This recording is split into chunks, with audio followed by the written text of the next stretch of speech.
Olá! Nós iremos apresentar o trabalho para a unidade 1 da disciplina de Linguagens, Autômatos e Computação. O tema abordado será a máquina de Moore. A equipe desenvolvedora do trabalho é composta pelos alunos Carolina Brosi, Daniele Madri, Gustavo Campos e Nicole Siqueira.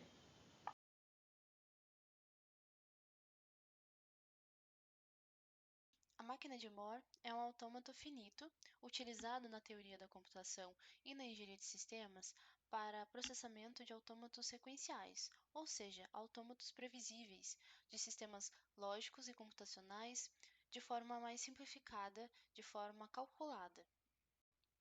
A máquina de Moore tem a sua utilização em modelar sistemas de autômatos finitos, sistemas sequenciais. Com isso, ele pode ser utilizado em controlar a sequência de sistemas digitais, como decodificadores e contadores. Também pode ser utilizado em processamento de sinais, como telecomunicações e processamento de áudio. Isso significa que a máquina de Moore ela é utilizada como um circuito lógico. Pode-se perceber que é muito previsível, é um exercício sequencial, ou seja, é como se ele sempre fizesse o mesmo trabalho. Moore foi um professor de matemática e ciência da computação que trabalhou na Universidade de Illinois e foi professor visitante no MIT e Harvard. Depois deu aulas na Bell Labs e, por fim, na Universidade de Wisconsin-Madison até o dia da aposentadoria. Moore é conhecido por ter inventado o conceito de máquina de Moore, onde um tipo específico de autômato finito em que cada estado do autômato está associado a uma saída fixa e determinística. Ele também apresentou uma forma elegante da máquina de Turing, já que nessa época as pessoas não tinham tanto conhecimento de modelos de computadores. Bom, para começar, esse aqui é o nosso autômato. Aqui tem as posições Q0, Q1, Q2, enfim. E aqui é o estado inicial dele, e não tem estado inicial determinado para outro autômato, como a gente vai vendo ali nos exemplos.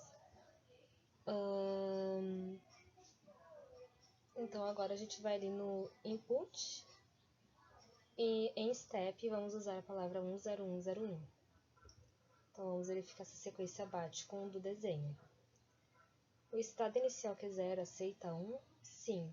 Então ele vai para o estado Q1 que finaliza em 0. O estado Q1 aceita 0? Sim. Então ele vai para o estado Q2 que finaliza em 1. O estado Q2 aceita 1? Sim. Então ele vai voltar para o estado Q1 e permanecer. Então a palavra determinada é 01, 01, 0.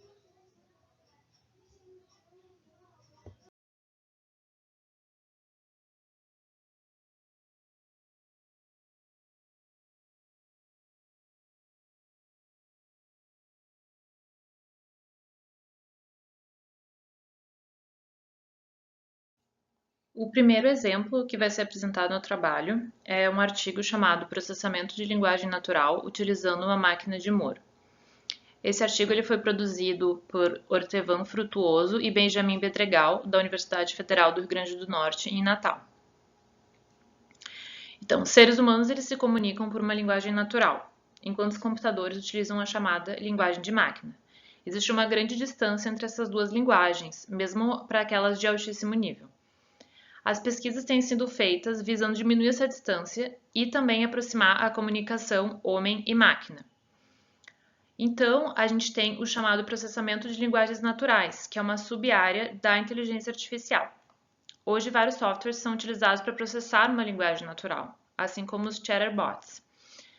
Então, esse artigo foi desenvolvido para fazer um algoritmo visando processar sentenças de uma linguagem natural controlada, de forma expansível, utilizando de uma base de conhecimento representada por uma máquina de Moore. Objetivou-se, a partir do conhecimento armazenado e do algoritmo que foi desenvolvido, a reação ao usuário, ou seja, as sentenças passadas por este, executando ações adequadas com o intuito de atendê-lo.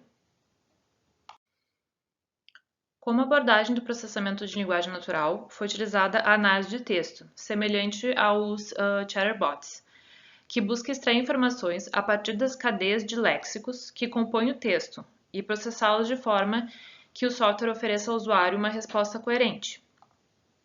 A linguagem natural, ela não é uma linguagem formal, o que coloca ela fora do modelo de Chomsky. Até o presente momento, o mais poderoso modelo computacional, que é a máquina de Turing, não foi capaz de entender, né, reconhecer completamente a linguagem natural. Entretanto, é possível separar um subconjunto dela de forma controlada e obter uma linguagem simples, tanto quanto uma linguagem livre de contexto ou até uma linguagem regular. Ou seja, são linguagens menos abrangentes na hierarquia de Chomsky. Esse conjunto se chama linguagem natural controlada. Ele permite reduzir a ambiguidade da linguagem. Então, a LNC é basicamente um conjunto de palavras ou símbolos, mais regras de produção, que definem como esses símbolos podem ser utilizados para formar sentenças válidas. Essas construções podem ser tratadas como pertencentes ao universo das linguagens regulares, facilmente reconhecidas por autômatos finitos. Os autômatos finitos e autômatos com pilha são modelos computacionais abstratos da teoria da computação que são utilizados para reconhecimento de linguagens regulares e livres de contexto, respectivamente. Então, além do reconhecimento da linguagem, o computador tem também que ter capacidade de reagir de forma a representar cada diferente estado possível. Ou seja, ele precisa executar algum código que realize uma alteração no comportamento da máquina para refletir cada estado atingido no autômato. Portanto, pode-se utilizar máquinas de Moore para o processamento de linguagens naturais, visando detectar a intenção de um usuário expressa em uma linguagem natural controlada. Portanto, uma possível aplicação da máquina de Moore no universo da computação é a criação de um programa capaz de reconhecer uma sentença passada pelo usuário e respondê-la através de uma frase ou uma ação executada pelo computador. A metodologia que foi utilizada nesse trabalho pode ser observada no diagrama da tela. Então, é possível observar alguma vantagem, né, nessa metodologia com relação aos chatbots, já que estes apenas analisam frases estáticas. O algoritmo proposto, por sua vez, ele permite processar comandos que possuam alguma lógica de programação. Bom, o segundo exemplo do grupo é sobre analisadores léxicos de compiladores ou tradutores de linguagem em geral. Começando, o que são os analisadores léxicos, né? O analisador léxico, ele também é conhecido como scanner, e ele é um componente do compilador que ele recebe a sequência de caracteres do código-fonte como entrada e produz uma sequência de símbolos léxicos como saída. Ele atua como uma espécie de ponte entre o código-fonte original e o analisador sintático subsequente. Os símbolos léxicos, que são, né, são as representações em texto das partes mais fundamentais de um programa, como os identificadores, que são os nomes de variáveis, as funções, as classes, os literais, que são os números inteiros, os números de ponto flutuante e as strings, as palavras-chave, que são os termos geralmente reservados pelas linguagens de programação, e os sinais de pontuação, que são os operadores e os delimitadores de expressões. Ou seja, o analisador léxico ele vai servir para preparar o código-fonte, identificando símbolos léxicos e eliminando elementos que possam ser irrelevantes para as análises subsequentes no processo de compilação e interpretação. Tá. Dito isso, né, do slide anterior, como é que vai funcionar a implementação do analisador léxico na forma de uma máquina de Moore? Então, o primeiro passo vai ser que ele vai ser modelado como um autômato finito determinístico, que é uma máquina de estados finitos. Ou seja, ele vai ler os caracteres de entrada sequencialmente, e daí, com base nesses caracteres e no seu estado atual, ele vai decidir qual a transição de estado deve ser seguida.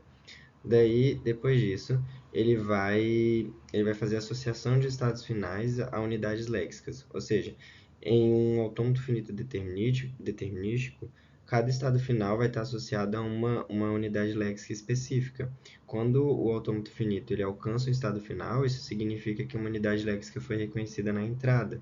Por exemplo, um estado final ele pode representar o reconhecimento de uma palavra-chave, um identificador ou um número inteiro, como foi dito anteriormente.